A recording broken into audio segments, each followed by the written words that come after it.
याचं एकमेव कारण आहे, लोकशाहीमध्ये ज्या बाजूने लोक उभे असतात तो लोकमान्य ठराव असतो ना, तुमचा तो ठराव लोकमान्य झाला आणि त्याला मान्यता देण्याकरता या ठिकाणी आपण सर्व सकल हिंदू समाज या ठिकाणी उपस्थित झाला.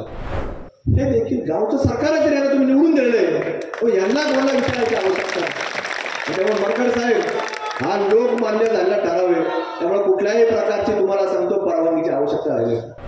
जिल्हाधिकारी कार्यालय जवळपास 22 एकर जुनं जिल्हाधिकारी कार्यालय आमचं अहिल्यानगरचं, तिथं सुद्धा वक्फ बोर्डामध्ये दावा दाखल केला. ते 22 एकर क्षेत्र आमचं आहे, ते आम्हाला खाली करून. आमची जुनी महानगरपालिकाची मुख्य कार्यालय त्याचाही दावा चालू आहे न्यायालयामध्ये, हे सुद्धा आमचं आहे. आता काय काय द्यायचंय आमचे संजयजी मरकड साहेब, आपल्याकडे आता फार वेळ नाहीये, कारण की आता राणे साहेबांना बरोबर व्यक्त करायचं, त्यांना पुन्हा मुंबईच्या दिशेने रवाना व्हायचं.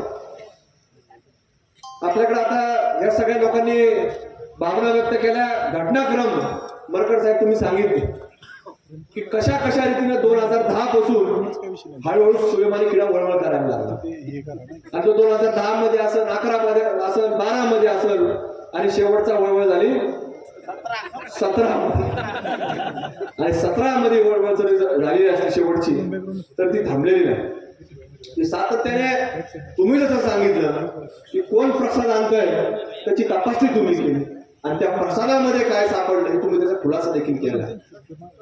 म्हणून हा खुलासा किती वेळा करायचा, कोणासमोर करायचा, त्याच्यामुळे तुम्ही त्याच्या खुलासाची वाट न बघता तुम्ही आज कुठेतरी ही सुलेमानी वळवळ ही या ठरावाच्या माध्यमातून ठेचायचं काम केलं. तुमचं सगळेजण आम्ही अभिनंदन करण्याकरता, तुमच्या निर्णयाचं स्वागत करण्याकरता या ठिकाणी आम्ही सगळे आलो. राणे साहेब आले, आता स्वागत केलं, अभिनंदन केलं. तुम्ही सांगता ठराव केला, कुणी रद्द केला त्याचं नाव घेतलं. तुम्हाला सांगतो कुठलाही तुम्हाला सांगतो या ठरावाला आपल्याला मान्यतेची गरज नाही. त्याचं एकमेव कारण आहे, लोकशाहीमध्ये ज्या बाजूने लोक उभे असतात तो लोकमान्य ठराव असतो ना, तुमचा तो ठराव लोकमान्य झाला आणि त्याला मान्यता देण्याकरता या ठिकाणी आपण सर्व सकल हिंदू समाज या ठिकाणी उपस्थित झाला. तुम्ही निर्णय घेता चुकीचा नाही घेतला, त्याचा इतिहास आहे. कशामुळे घेतला तुम्ही त्याचा इतिहास सांगितला की मंदिराचा जीर्णोद्धार कोणाच्या हाताने झाला, कोणी नवस केला, याचा इतिहास तुम्ही मांडला.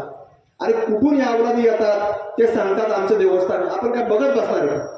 मी त्या दिवशी देखील मरकड साहेबांकडून विचारणा केली.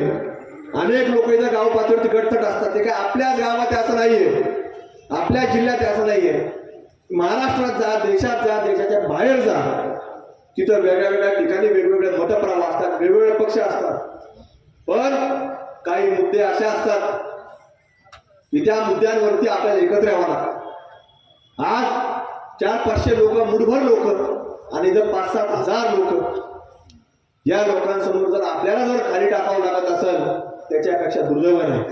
जर असं आपण जर शस्त्र खाली टाकले तर तुम्हाला सांगतो आज काही आपल्यातले गद्दार लोक ते सांगतात की आपला सलोख्याचा विचार, आपली जसं मरकड साहेबांनी सांगितलं तयारी, त्यांनी सगळं विड्रॉ करावं. आपण त्यांना सांगू कुठं दुकान लावायचे, काय लावायचे, आंघोळ केली का ते पाहायचं. पोलीस प्रशासन बघतील की हे कसं पावित्र्य राखतात आणि त्याला आपण देऊ पाहतो. हे सगळे त्यांनी विड्रॉल केलं पाहिजे. पण तुम्हाला सांगतो त्यांना ते मान्य होणार नाही. तुम्हाला सांगतो ज्यावेळेला हे सगळे लोक कुठेतरी त्यांचा एखादा फतवा आला तर तुम्हाला सांगतो काही विचार करा. म्हणून आपल्याला आता तुम्हाला सांगतो फतवा वगैरेची गरज नाही. ते मरकड साहेबांनी आता या गावामध्ये त्यांना अधिकार आहे, त्यांना दिलेलं आहे. ते कुणी दिलेलं आहे? गावच्या लोकांनी दिलेलं आहे. रोज रोज त्यांना काय जाऊन विचारायची गरज नाही तुमच्या काय करू. आणि कुणीतरी येणार आणि तो सांगणार की आता नाही ह्या बेकायदेशीर. अहो जर युपी सारख्या राज्यामध्ये तिथं जर सरकार म्हणून शासन म्हणून निर्णय घेऊ शकतं, हे देखील गावचं सरकारच यांना तुम्ही निवडून दिलेलं आहे, यांना कोणाला विचारायची आवश्यकता नाही. त्यामुळे मरकड साहेब हा लोकमान्य झालेला ठराव आहे, त्यामुळे कुठल्याही प्रकारची तुम्हाला सांगतो परवानगीची आवश्यकता राहिली. आता जो संघर्ष येईल, तुम्हाला कुठल्याही अडचण येईल, तुम्हाला सांगतो आम्हाला सांगायला. आम्ही गावच्या लोकांना समजून सांगितलं की आज आपण आपली परंपरा आहे. काल राणेसाहेब होळी पेटली इथं, महाराष्ट्रातली देशातली सगळ्यात पहिली आणि सगळ्यात मोठी होळी पेटवण्याचं काम दरवर्षी होत असतं. ती काल पेटली रात्री. आता ती धुळीवंदन पर्यंत चालणार आणि पाडव्यापर्यंत यात्रा उत्सव असतो. पाडव्या दिवशी सगळ्या लोकांना वर जायची परवानगी असते गाभाऱ्यामध्ये, इतर वेळेला नसती ती, फक्त पाडव्याच्या दिवशी. आणि ही सगळी यात्रा त्या दिवशी रात्री 12ला संपणार आहे. म्हणून हे सगळं आपल्या पावित्र राखावं लागतं की कोण कुठला प्रसाद आणतो, कोण आंघोळ करून येतं का नाही, हे सगळं हे कशा करताय, हे धर्मा करताय. आज त्या लोकांना दुकानं बंद करायला लावले, यांच्या पोराची किंवा भावात दुकाने लावायची तिथं. ते आपल्या पिढ्याना पिढ्या हे कुठेतरी परंपरा जोपासली पाहिजे, तो वारसा जोपासला पाहिजे. आज आपण पाहतो काही इस्टिमे भरतात, एक तरी आपलं दुकान असतं कोणाचं, एक जरी त्यांच्या लोकांचे देवस्थान आहे, त्या देवस्थान कशी तरी आपल्या कोणा दुकान आहे का? तुम्ही सांगा मला इथे देवस्थान दुकान आहे का कुणी? पण बायच्या आता ठेका आपण एकट्यानेच घ्यायचा काय? आपण एकट्यानेच घ्यायचं, हे बंद करा. हे तुम्हाला सांगतो, हे अतिरेक व्हायला लागलेला आहे. आणि कुठंतरी जर अतिरेक होत असेल आणि आपण जर डोळे जाग करत असताना आपली गटबाजी, आपलं राजकारण त्याच्यामध्ये आणत असेल, तर तुम्हाला सांगतो यात्रा बंद करून इथं उरूस चालू व्हायला वेळ लागणार नाही आणि सप्ते बंद होऊन कव्वाली सुरू व्हायचं राहणार नाही. आणि आपल्याला कुठेतरी बाहेर वाचावं लागेल, ते कव्वाली ऐकावं लागते.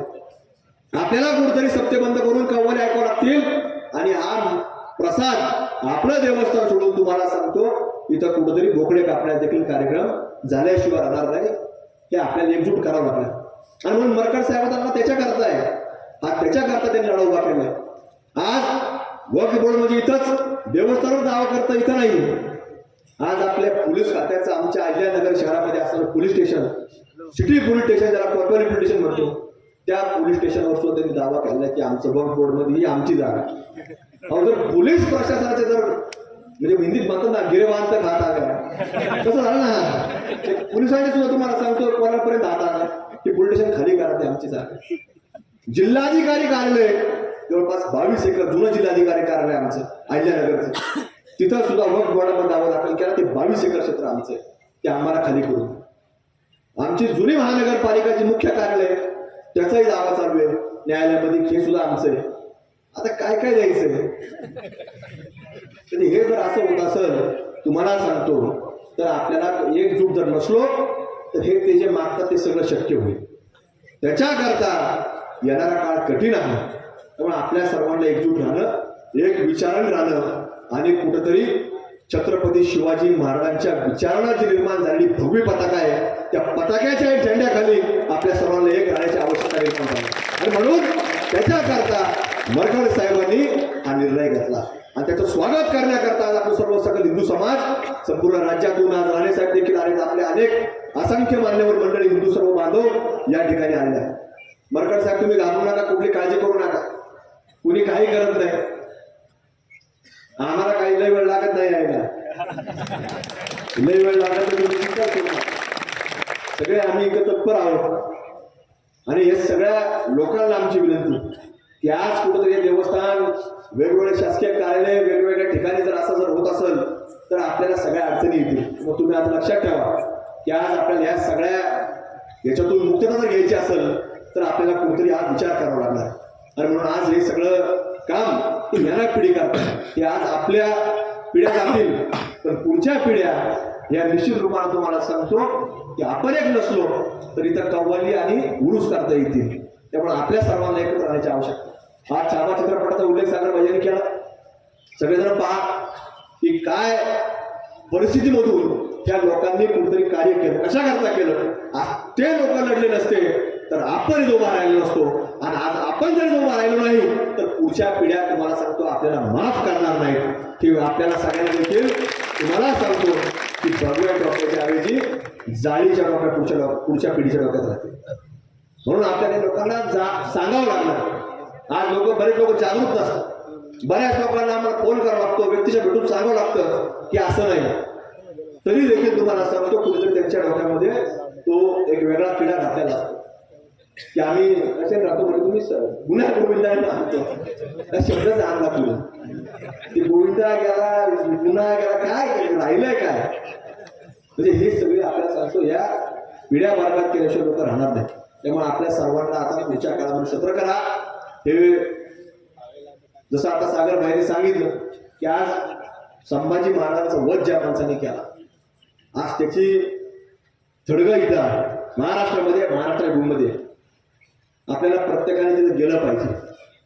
कारण ज्या दिवशी ती वेळ येईल आपल्याला ते पाहावं लागणार आहे. सगळ्यांना निरीक्षण करावं लागणार, कधी जायचं, कुठून जायचं, कोण कुठल्या मार्गाने जाणार, सगळे नदीला जाऊ नये. आता जोपर्यंत जाणार नाही आपल्याला कळणार नाही कुठे आपण ते ऐकतो. भद्रा मारुतीला कोण कोण जातो. आता पुढच्या वेळेस गेले की ते पाहून या साहेब. मी भद्रावतीला गेलो पण आता गलतीने तिकडे चालले गेलो पण अशी पुरे खबरात दिसून राहिले मला इकडे. त्याच्यामुळे तुम्हाला सांगतो तिला जा एकदा पहा, एकदा सगळ्यांना निरीक्षण करून या. कारण तिला आपल्याला जायची वेळ येणार आहे. ज्या धर्मवीर छत्रपती संभाजी महाराजांनी वध केला त्याला त्याच्या थडगं सुद्धा या महाराष्ट्रामध्ये राहता कामा ही सगळ्यांची आपली जबाबदारी. म्हणून त्याला आपल्याला त्याच्या मोठा राहू वाटायला नाही. त्याला हजारोच्या नाही लाखोच्या संख्येनं त्या महाराष्ट्राच्या भूमीमधनं सकल हिंदू समाज त्या ठिकाणी जमा होईल आणि ते उठून काढण्याचे काम करू आपण सगळे. तेव्हा आपल्या सगळ्यांना हे सगळं काम पुढे करायचंय. त्यामुळे आजचा निर्णय सुरुवात आहे आणि आज इथून सुरुवात झाली आहे प्रकट साहेब की महाराष्ट्रातल्या वेगवेगळ्या देवस्थानांना आपण सुरुवात करू. आज तुम्ही तो धाडसी निर्णय घेतला आणि म्हणून कुठेतरी महाराष्ट्रामध्ये तुमच्या माध्यमातून ही ज्योत पेटवली आहे. त्याचा सगळा आपण पुढं एक मोठ्या स्वरूपामध्ये व्यापक स्वरूपामध्ये ते आपलं सर्व कार्य पुढे घेऊन जाऊ आणि आपल्या सर्व महाराष्ट्रातल्या भूमीतल्या अगदी देवस्थानापासून शासकीय जमीन पोलीसचं गिरेबान असू नाही तर जिल्हाधिकारी कार्यालय असू ते सगळ्यांची सुरक्षितता आणण्याचं काम हे फक्त एकट्याची नाही तर आपल्या सर्व या महाराष्ट्रामध्ये काम करत असणाऱ्या सगळ्या हिंदू समाजाचे आहे. म्हणून आपण सगळेजण मिळून ते कार्य पुढे घेऊन जाऊ. आज अनेक ठिकाणी वेगवेगळे मंदिरं असतील, आपले नाथा संप्रदायाचे मंदिरं असतील, त्या ठिकाणी देखील तुम्हाला सांगतो काही ताबा घेण्याचं काम झालेलं आहे. त्यात गैनाथ बाबा, गोनी बाबा असेल, पिंपळगाव मधला पाथर्डी तालुका असेल, या वेगवेगळ्या ठिकाणी आपल्या सर्वांना जायचंय. आणि सागर भाई आता आपण सगळ्या लोकांनी ठरवा की कुठं कुठं जायचं, कधी कधी जायचं आणि त्या ठिकाणी आपण सगळेजण जाऊ. आणि नाथ संप्रदाय हा एक फार मोठा इतिहास आहे. याला एक फार मोठा समाज या भारत देशामध्ये आहे. कुंभमेळा झाला म्हणजे कोणा करतात हे नाथ संप्रदायाचा असतो. येणाऱ्या 2027-28 होणाऱ्या नाशिक जिल्ह्यामध्ये तो नाथ संप्रदायाचा याला फार हजारो वर्षापूर्वीचा इतिहास आहे.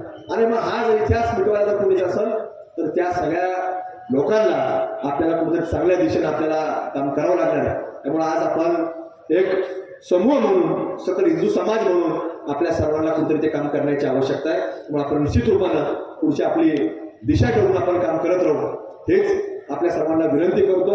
आणि आज या ठिकाणी मरकट साहेबांचं आपल्या सर्व तमाम सकल हिंदू समाजाच्या वतीनं त्यांचं मी या ठिकाणी मनापासून अभिनंदन करतो. धन्यवाद. जय हिंद, जय श्रीराम, जय शिवराम.